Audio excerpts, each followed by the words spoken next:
Welcome to the Essential Southern Podcast, where we explore the rich history, culture, and traditions of the American South. Welcome to the Essential Southern Podcast. This is your host, Brian McClanahan, and this podcast is sponsored by the Abbeville Institute. Go to abbevilleinstitute.org, A-B-B-E-V-I-L-L-E, institute.org, to help us explore what is true and valuable in the Southern tradition.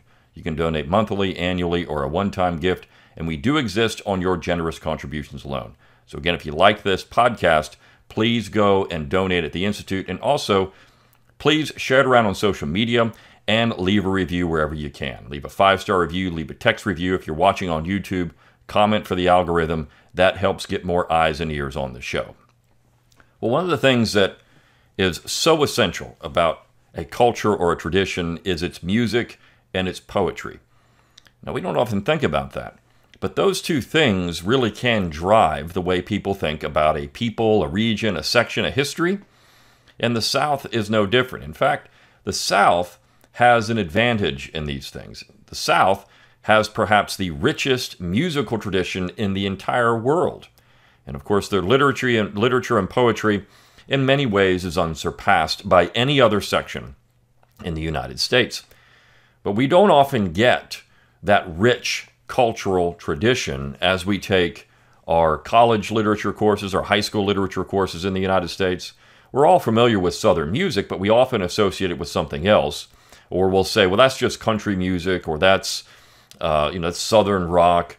What they don't realize is that virtually every musical tradition in the United States comes out of the South. It is the cradle of all American, almost all, I should say, American musical traditions.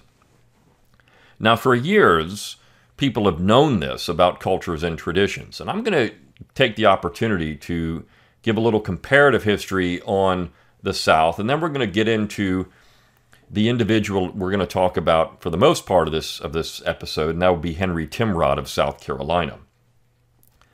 In Ireland, for years, it was illegal to fly what's known as the green flag. After the Irish independence movement was put down, the green flag was made illegal in Ireland. And for years, people would fly the green flag underground. They might have it at their pub. They might have it in their home. They would do things to show the green flag, but not in any way that would upset the authorities. And this was kind of clandestine. It was hush-hush. And of course, the flag was made illegal because it was a symbol of defiance. The same thing can be said that's happening now to Confederate symbols. Confederate symbols are not illegal, but flying them or displaying them has become kind of taboo in the United States. And that's because some people have done some things with the flag that would make it to be, or symbols, to make them to seem as symbols of tyranny or racism or something else. But the Irish simply kept flying their flags wherever they could. And the other thing they did is tell their stories, through song and poetry. Even if the songs were outlawed, they still did it. And those songs and that poetry would move through time. And eventually, by the time you get to the 20th century, and particularly the middle of the 20th century, it became fashionable for people to admire these Irish patriots of the 18th and 19th and 20th centuries as they're opposing what they consider to be oppressive government. A cultural people, a unique cultural people opposing an imperial power. And that imperial power, of course, was the English, ultimately Great Britain. So as we think about music and poetry and what that means, there's this comparative history at play here. And I want to talk about Ireland in just two ways, and then we'll get into Timrod. In the 1960s, there was a popular Irish folk duo named Tommy Makem and Liam Clancy. Now, Liam Clancy was a part of what were known as the Clancy Brothers, and they brought in Tommy Makem. It was a 4-person group back in the 1950s and 60s. And so moving forward, as the Clancy Brothers disbanded, Makem and Clancy broke out on their own. And by the 1970s and 80s, they were performing across the world to packed, sold-out houses singing old Irish folk tunes and new Irish folk tunes, more importantly, to just people that would eat this stuff up. And there was one song in particular entitled Four Green Fields. This song was written by Tommy Makem in the 1960s, and people thought it was an old song of defiance to the British. And it's about the four provinces of Ireland. And he used to always begin the tune. It was one of those songs, sometimes they would sing it as an encore, sometimes they would sing it right near the end of the show. And it would bring you to tears. It's such a beautiful song. It's sung in a very operatic way. And it has a solemn tone to it, but it also has a sense of power and defiance and independence and strength. And there's something about the poems I'm going to talk about with Timrod in a few minutes that also exhibit the same qualities. But he always began, or at least not always, but he began some of the time, he began the song with a poem that's also from Ireland. And that poem was entitled Requiem for the Croppies by Seamus Heaney. And this is a very short little poem. It was written about the Battle of Vinegar Hill on the 21st of June, 1798. And the Croppies were fighting for Irish independence from Britain. This is about the time the green flag was created. And so I want to read this poem. It's short, a couple of stanzas. And then also the lyrics to Four Green Fields. Or actually, I'm going to play that part. There's a part of that song. You're going to get the most powerful part of that song. It's such a beautiful song with this very strong chorus and very strong stanzas. I mean, it's just so good. But this particular poem reads thus. Requiem for the Croppies by Seamus Heaney. And try to place this with the context of the South. He says, the pockets of our greatcoats full of barley, no kitchens on the run, no striking camp. We move quick and sudden in our own country, the priests lay behind ditches with the tramp. A people hardly marching on the hike. We found new tactics happening every day. We cut through reins and rider with the pike and stampede cattle into infantry.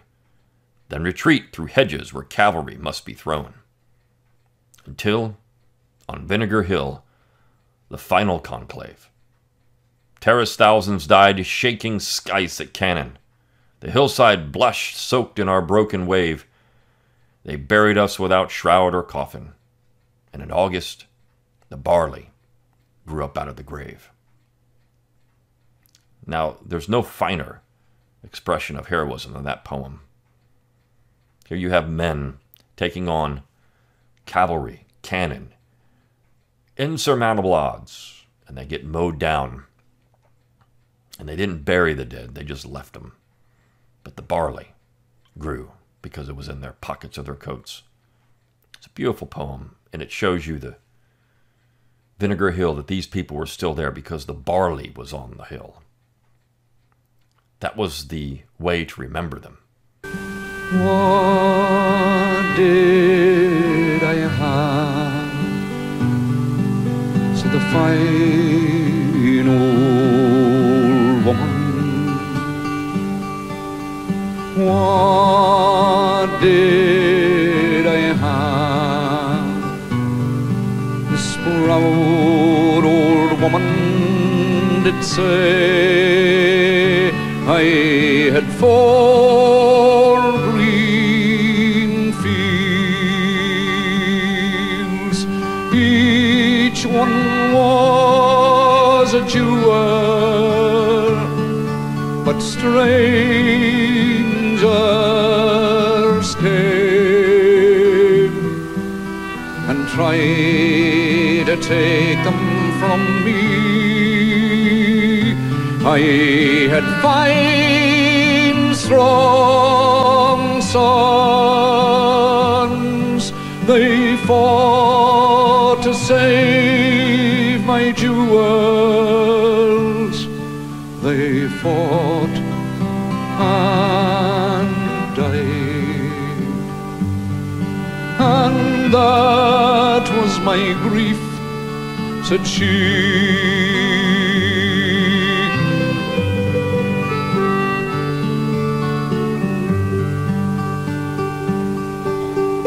Long time ago, said the fine old woman.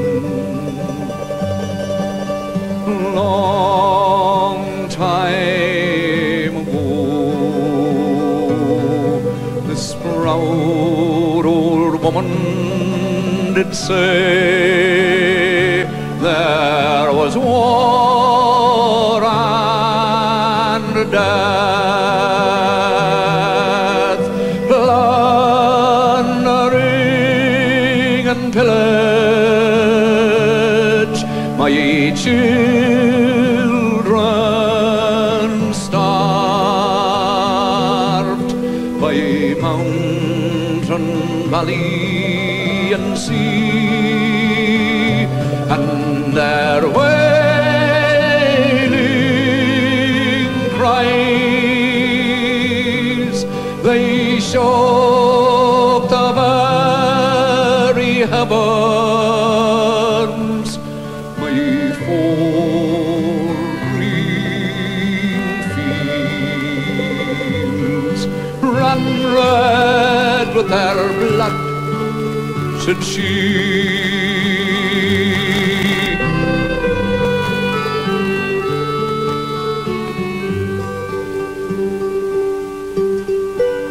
What have I now, said the fine old woman. What have I now, this proud old woman did say, I have four green fields, one of them's in bondage in strangers' hands, who try to take it from me. But my sons have sons, and as brave as were their fathers. My fourth green field will bloom once again, said she.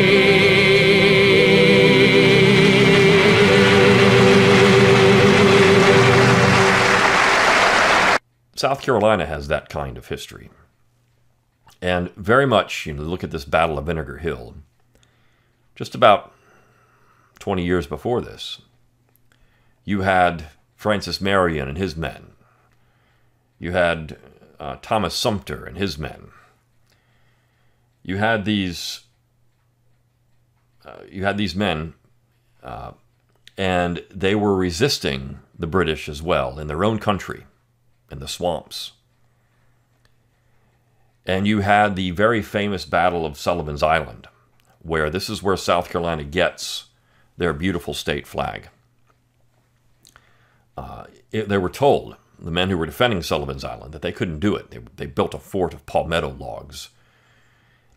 And you had the American General Charles Lee come down and tell these men that this isn't going to work. These logs aren't sufficient to withstand a bombardment from cannon from naval vessels. And South Carolinians told them to take a hike.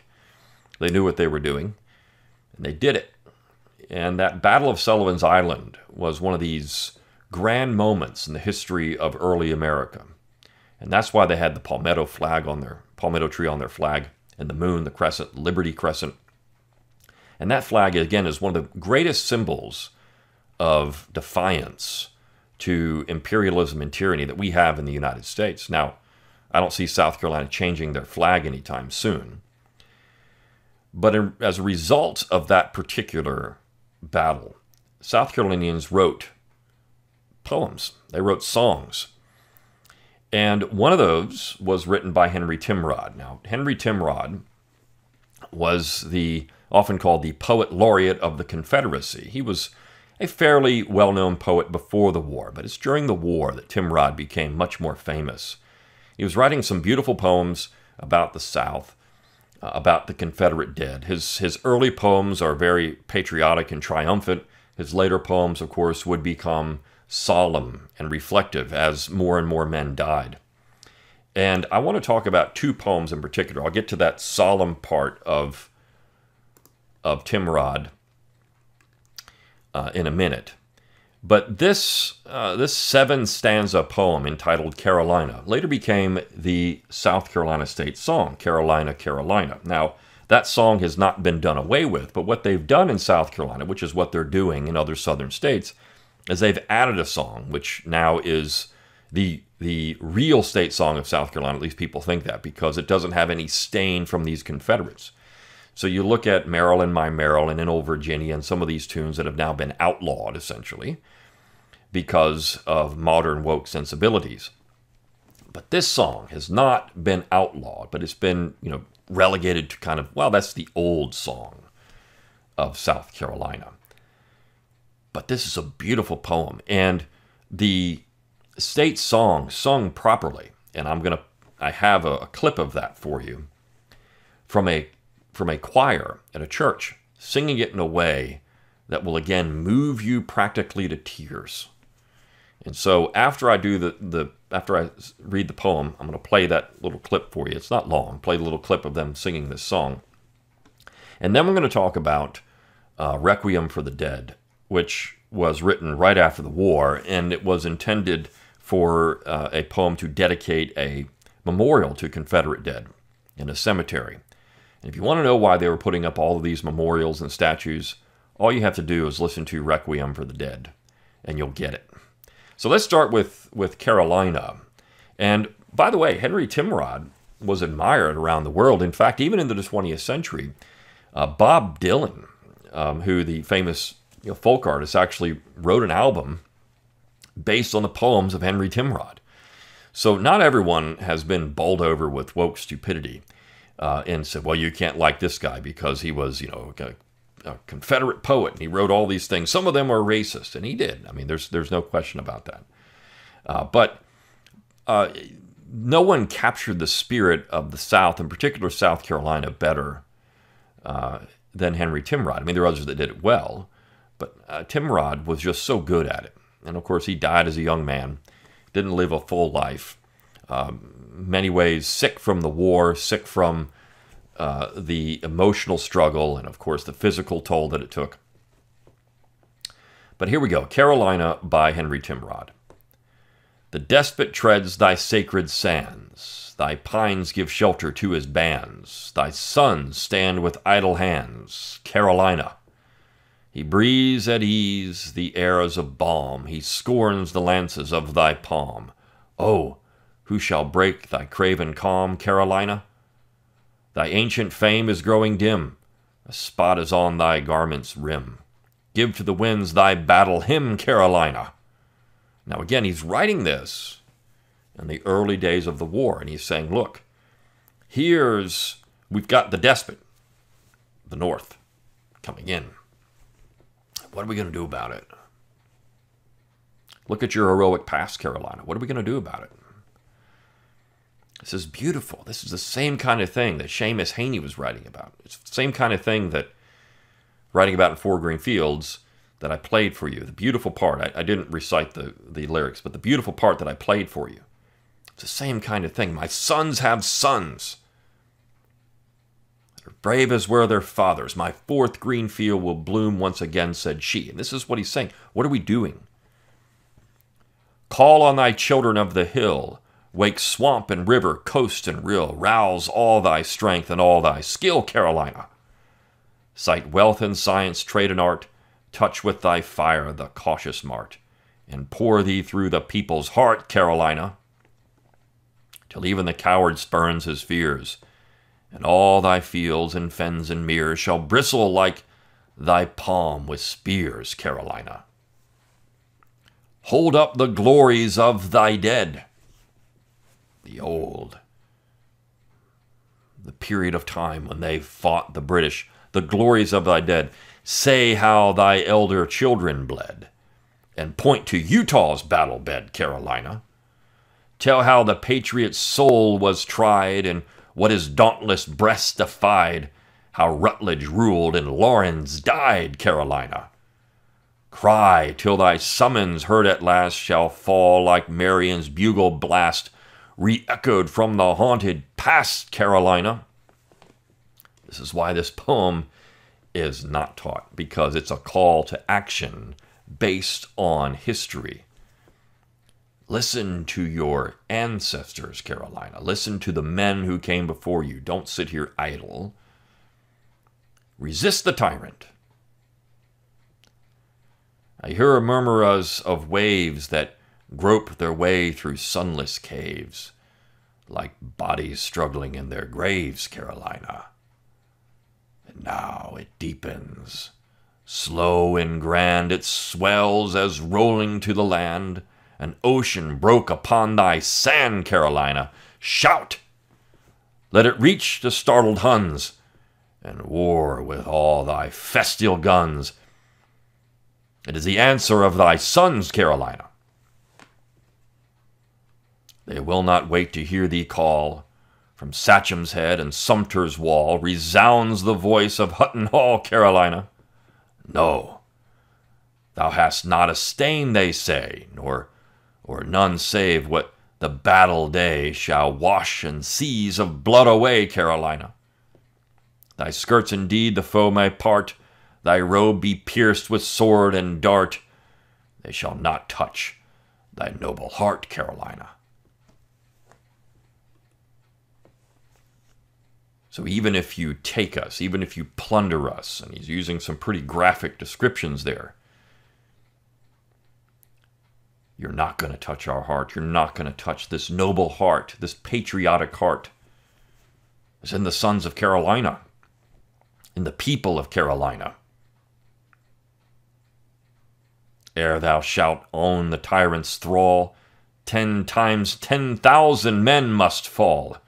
Thy corpse may hearken to his call, Carolina. When by the bier and mournful throngs thy women chant thy mortal wrongs, 'twill be their own funeral songs, Carolina. From thy dead breast by ruffian straw no helpless child shall look to God.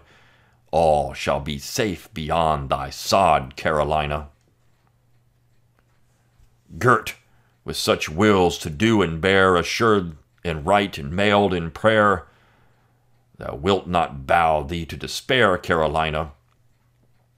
Throw thy bold banner to the breeze, front with thy ranks the threatening seas, like thine own proud armorial trees, Carolina.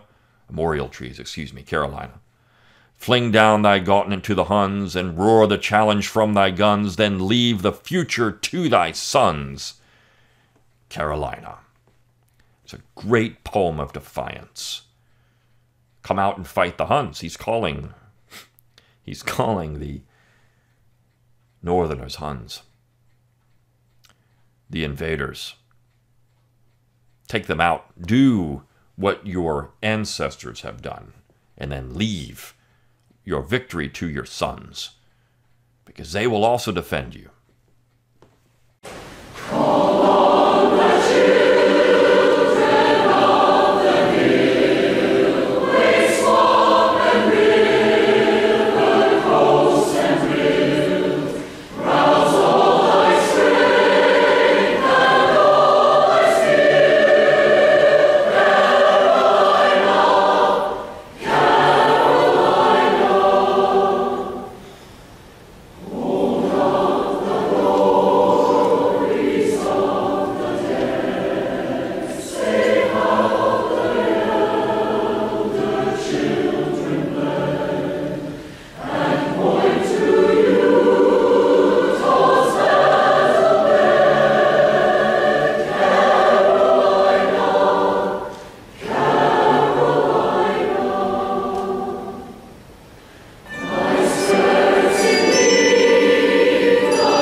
Timrod might have been overly optimistic here, but regardless, this is a beautiful expression of defiance, using history and the glorious past and a spark for independence, just as Seamus Heaney was saying in this poem, just as Tommy Macomb was writing in Four Green Fields.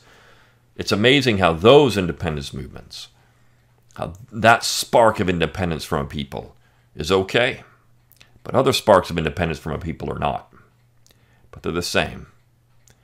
And they're the same because it relies on a glorious past, on a heroic people, on a unique culture and tradition. And then, of course, we have Timrod's Ode. This is sung on the occasion of the decorating of the graves of the Confederate dead at Magnolia Cemetery in Charleston, South Carolina in 1866. No statue had been erected yet. They were just decorating the graves. And it's one of the most beautiful poems ever written. And should still be taught. But of course, these are graves now of traitors and bad people, and we can't teach these things anymore. So they have to go underground. Now, this is still available on Poetry Foundation. I mean, nobody's banned these poems yet, but you can't publicly celebrate them anymore the way you used to.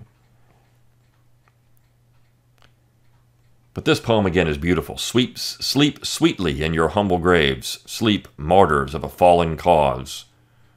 Though yet no marble column craves the pilgrim here to pause. There would be eventually. There's a beautiful Confederate memorial in Magnolia Cemetery.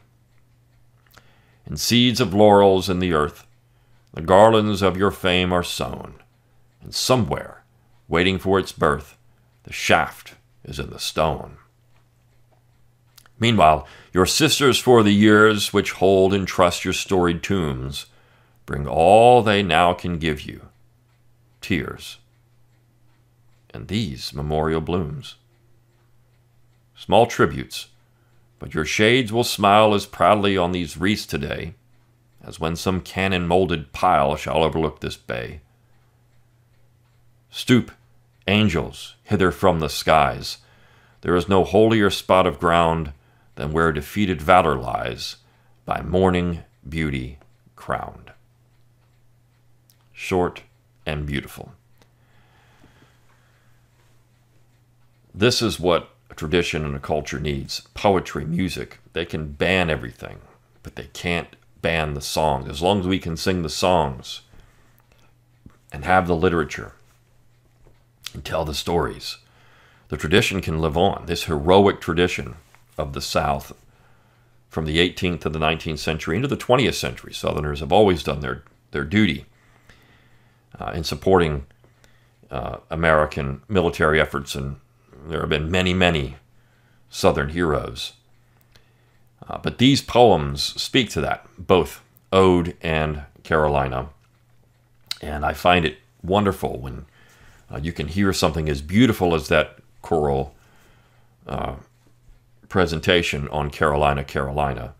These are the kind of things that keep a tradition and a culture and a people together, and it's why they're part of the essential Southern tradition. See you next time on the Essential Southern Podcast.